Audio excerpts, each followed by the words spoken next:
নমস্কার, কেমন আছেন সবাই? আপনাদেরকে চ্যানেলে আরেকবার স্বাগত জানাই। আজ আমি আপনাদের সামনে এমন এক জিনিস নিয়ে এসেছি যা সংস্কৃত শিক্ষা ও চর্চার জগতে এক নতুন দিগন্ত খুলে দিতে পারে। যুগ যুগ ধরে সংস্কৃত ব্যাকরণ আমাদের কাছে এক কঠিন বিষয় মনে হয়েছে। পাণিনি, কাত্যায়ন, পতঞ্জলির মতো ত্রিমুনি থেকে শুরু করে ভট্টজি দীক্ষিত, বরদরাজের মতো আচার্যরা এই শাস্ত্রকে সহজ করার চেষ্টা করেছেন। কিন্তু আজকের এই ডিজিটাল যুগে যদি সেই কাজটা আরও সহজ হয়ে যায় তাহলে কতটা সুবিধা হয় সকলের। ঠিক এই কারণেই আজ আমি আপনাদের কাছে এক নতুন সংস্কৃত এআই চ্যাটবটের সাথে পরিচয় করাবো, সংস্কৃত সারথি। চলুন দেখে নিই ও কী কী করতে পারে। শুরু করি একটি শব্দরূপ দিয়ে, দেখি ও শব্দরূপ কেমন দিতে পারে। লতা শব্দরূপটি লিখে দিন। দেখুন আমি দিলাম, ও দেখা যাক কেমন জেনারেট করে। কিছুটা সময় ও নেয়, কিছুটা সময় ও প্রসেস করতে পারে।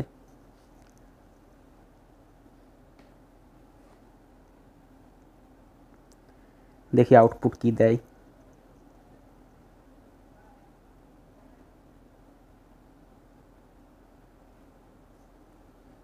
দেখুন দেখুন লতা একটি আকারান্ত স্ত্রীলিঙ্গ শব্দ। এর শব্দরূপ নিচে বিভক্তি বচন অনুসারে বিস্তারিতভাবে উল্লেখ করা হলো। লতা, লতে, লতা, লতাম, লতে, লতা, লতয়া, লতাভ্যাম, লতাভি। যথেষ্ট সুন্দর করে গুছিয়ে একদম ঠিকঠাক লিখে দিয়েছে। সংস্কৃত উৎস অনুসারে সংস্কৃত স্ত্রীলিঙ্গ ও ক্লিবলিঙ্গে দ্বি, ত্রি এবং চতুর শব্দের রূপ ভিন্ন হয়। লতা শব্দটিকে স্বরান্ত স্ত্রীলিঙ্গ শব্দের একটি আদর্শ উদাহরণ হিসাবে উল্লেখ করা হয়েছে।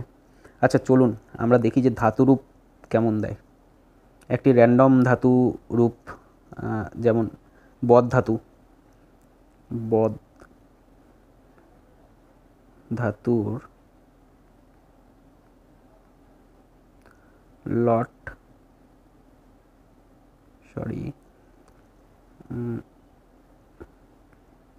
লট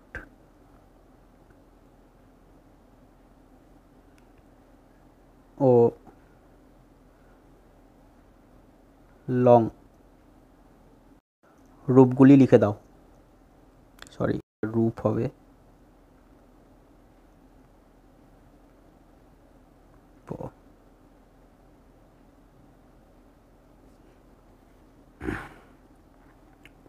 এআই চ্যাটবট যেমন করে কাজ করে ঠিক সমস্ত কাজই এটি করতে পারে। দেখুন ও দিল বধাতুর লট এবং লং রূপগুলি লিখে দিয়েছে। কি করেছে? বদতি পাশে পাশে ব্র্যাকেটে ও কিন্তু বাংলা অর্থ লিখে দিয়েছে। বদতি, বদতঃ, বদন্তি, বদসি, বদথঃ, বদথ। এখানে বদথটাও যেহেতু জায়গা ছোট তাই আলাদা করে এক মাত্রায় হয়ে গেছে। যাই হোক, এটা একটু বুঝে নিতে হবে। বদামি, বদাবহ, বদাম, অবদত, অবদতাম, অবদন, অবদ, অবদতম, অবদত, অবদম, অবদাব, অবদাম। বাহ, ঠিকঠাক।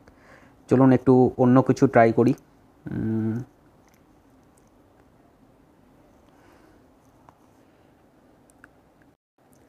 কর্তৃবাচ্য থেকে কর্মবাচ্যে পরিবর্তনের নিয়ম উদাহরণ সহ দেখাও। এটা হবে কর্তৃবাচ্য।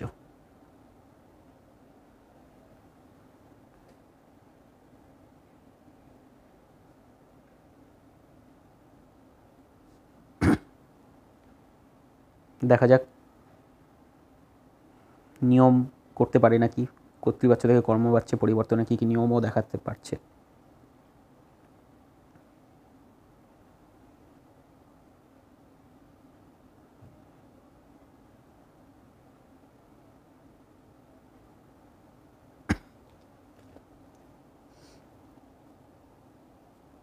দেখুন কি সুন্দর করে দিয়েছে। কর্তৃবাচ্য কর্মবাচ্যে পরিবর্তনের নিয়মগুলি। বাচ্য পরিবর্তনের সাধারণ নিয়ম। কর্তৃবাচ্য থেকে কর্মবাচ্যে পরিবর্তনের সময় মূলত কর্তা কর্ময় ক্রিয়াপদের পরিবর্তন ঘটে। মূল নিয়মগুলি হলো কর্তার পরিবর্তন। কর্তৃবাচ্যের কর্তা প্রথমা বিভক্তি থাকে, কর্মবাচ্য অনর্থ কর্তা হয়, তাতে তৃতীয়া বিভক্তি যুক্ত হয়। কর্মের পরিবর্তন। কর্তৃবাচ্যে কর্ম, উক্ত কর্ম, প্রথমা বিভক্তি, ক্রিয়াপদের পরিবর্তনে কী কী পরিবর্তন হয় একটি কারিকার মাধ্যমে নিয়মটি সংক্ষেপে। ও এর সাথে সাথে একটি কারিকা উল্লেখ করেছে। কর্তৃবাচ্য প্রয়োগে তু প্রথমা কর্তৃকারকের দ্বিতীয়ান্তং ভবেৎ কর্মধীনং ক্রিয়াপদম। সেই সাথে বাংলাতে মানে বলে দিয়েছে, ধাতুতে কী কী পরিবর্তন হয় তা বলে দিয়েছে, বাচ্য পরিবর্তন দেখিয়ে দিয়েছে। চলুন আমরা দেখি যে বাচ্য পরিবর্তন, হ্যাঁ কর্তৃবাচ্য কর্মবাচ্যে ভালোভাবে ও পরিবর্তন করতে পারছে। আপনি উদাহরণগুলো দেখলেই বুঝতে পারবেন। চলুন দেখি সমাস করতে পারে নাকি।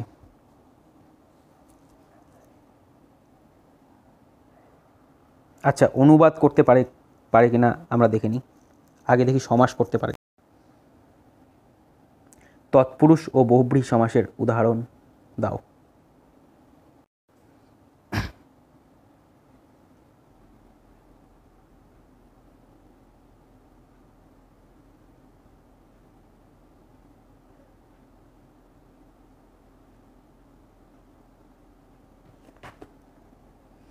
এই দেখুন কত উদাহরণ লিখে দিয়েছে।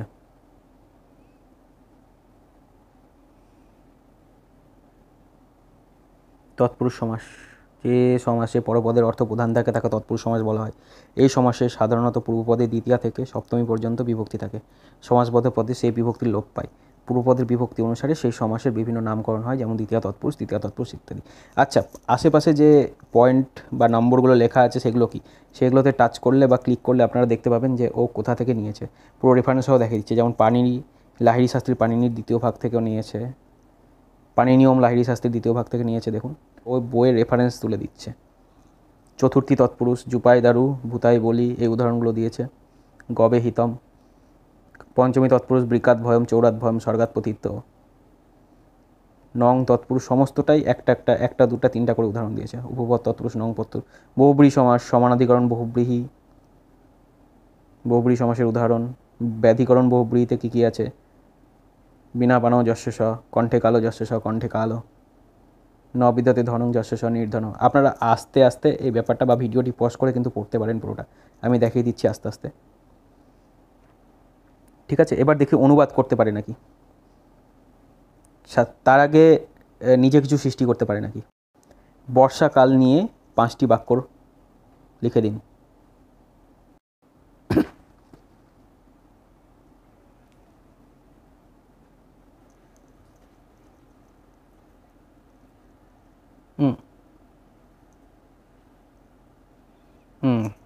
ও আসলে বাংলাতে লিখে দিল, আমি আসলে বলতে ভুলে গেছি যে সংস্কৃত অনুবাদ করার কথা লিখতে বলতে হবে। উপরোক্ত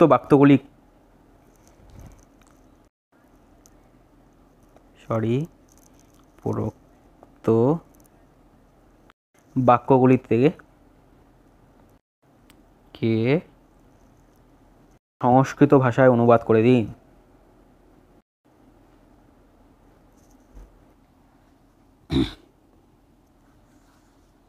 দেখি কি করেছে। পূর্ববর্তী বাক্যগুলি সংস্কৃত অনুবাদ নিচে দেওয়া হলো। বর্ষাকালে নদীগুলি জলে পরিপূর্ণ হয়। অনুবাদ, বর্ষাসু নদ্য জলেই পরিপূর্ণা ভবন্তি। দেখুন এখানে কারক অনুযায়ী, সমাস অনুযায়ী প্রত্যেকটি বাক্যের ব্যাখ্যা পর্যন্ত করে দিয়েছে। বর্ষাকালে অধিকরণ কারকে সপ্তমী বিভক্তি, বহুবচন বর্ষাসু হয়েছে। বর্ষা যেহেতু বহুবচনে ব্যবহৃত হয় তাই বর্ষাসু,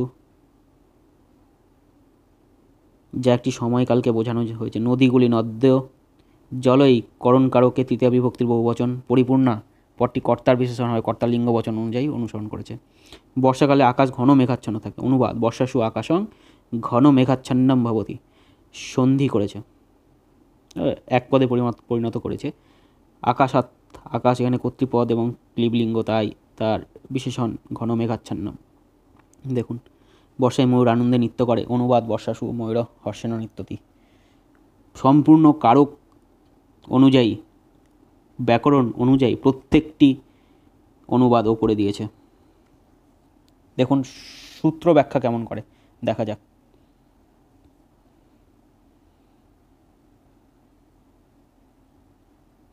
কর্তৃ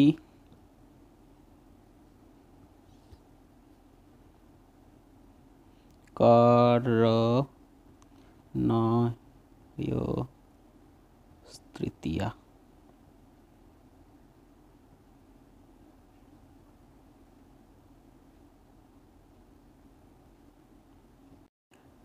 সূত্রটি ব্যাখ্যা করুন।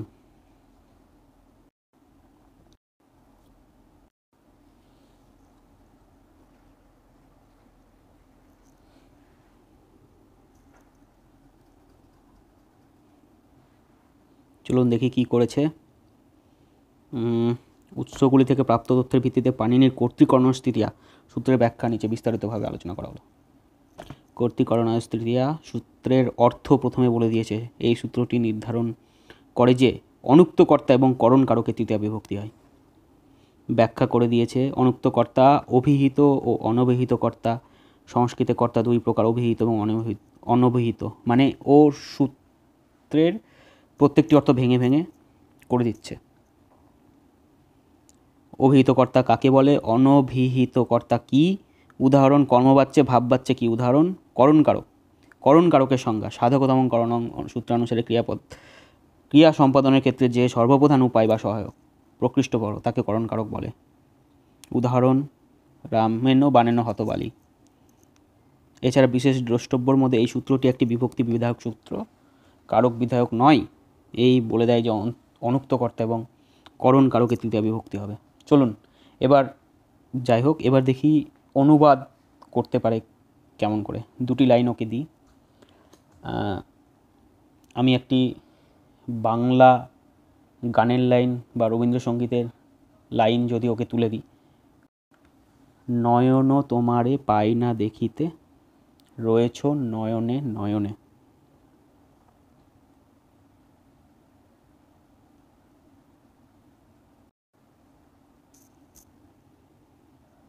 আসলে আমারই ভুল হলো, আমাকেই বলে দিতে হতো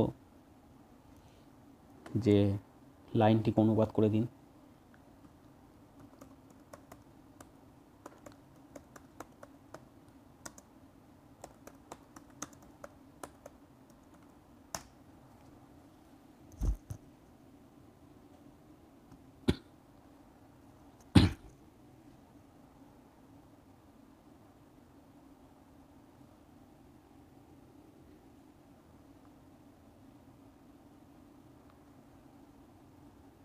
দেখুন ও নিজেই বুঝতে পেরে দুই রকম করে অনুবাদ করে দিল।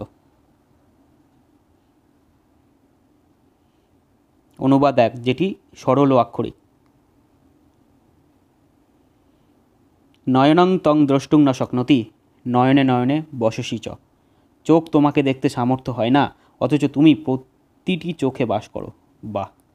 নয়নাং, নয়ন পদটিতে নয়ন শব্দটি ক্লিবলিঙ্গ, তাই কর্তৃকারকে প্রথমার এক বচনে নয়নম, এখানে এটি ফলম শব্দের মতো রূপ পেয়েছে।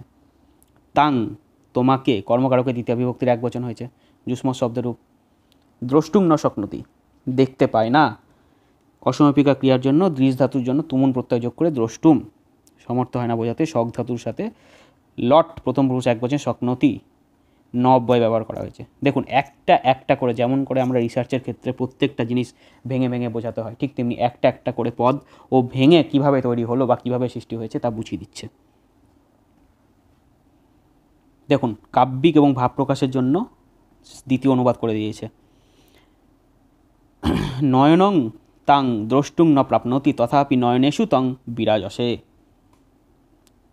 চোখ তোমাকে দেখতে পায় না, তবুও তুমি চোখের মধ্যে বিরাজ করছো। অসাধারণ। ন প্রাপ্নতি, পায় না বোঝাতে পারা অর্থে, সেটাও সে ব্যাখ্যা করে দিয়েছে। পায় না বোঝাতে পারা অর্থে শক ধাতুর পরিবর্তে লাভ করা বা পাওয়া অর্থে প্র আপ ধাতুর ব্যবহার করা হয়েছে, যা মূলত বাংলা শব্দটির কাছাকাছি। তবুও বোঝাতে অব্যয় দুটি বিপরীতধর্মীভাবে সংযোগ স্থাপন করেছে। দেখুন পুরো ব্যাখ্যা করেছে। আচ্ছা, তৃতীয় ব্যাখ্যা আরও সংক্ষিপ্ত এবং কাব্যিক দৃষ্টিভঙ্গি থেকে ব্যাখ্যা করেছে। তিনখানা ব্যাখ্যা করেছে। চক্ষুত্তাং ন পশ্যতি নয়নেষু তথাপি তে বাস, অর্থাৎ চক্ষু তোমাকে দেখে না, তবুও চোখে তোমারই বাস। অসাধারণ। আবার প্রত্যেকটি শব্দ ব্যাখ্যা করে দিয়েছে। সুতরাং এই সংস্কৃত সারথি যদি আপনাদের ভালো লেগে থাকে তাহলে আপনারা এটির সাথে যুক্ত হতে পারেন। প্রথম ব্যবহার করে এটিকে পরীক্ষা করতে পারেন। ডেসক্রিপশানে একটি গুগল ফর্মের লিঙ্ক দেওয়া থাকবে, সেটি ফিল আপ করুন। সেটি ফিল আপ করলেই আপনাদের কাছে ইমেলে একটি ইমেল যাবে, যেখানে একটি লিঙ্ক থাকবে। সেই লিঙ্কে ক্লিক করে আপনারা এই সংস্কৃত সারথি ব্যবহার করতে পারবেন। এই ভিডিওটি কেমন লাগলো এবং এই নতুন তথ্য, নতুন বিষয়টি কেমন লাগলো তা অবশ্যই কমেন্ট করে জানান। প্রত্যেককে অসংখ্য ধন্যবাদ।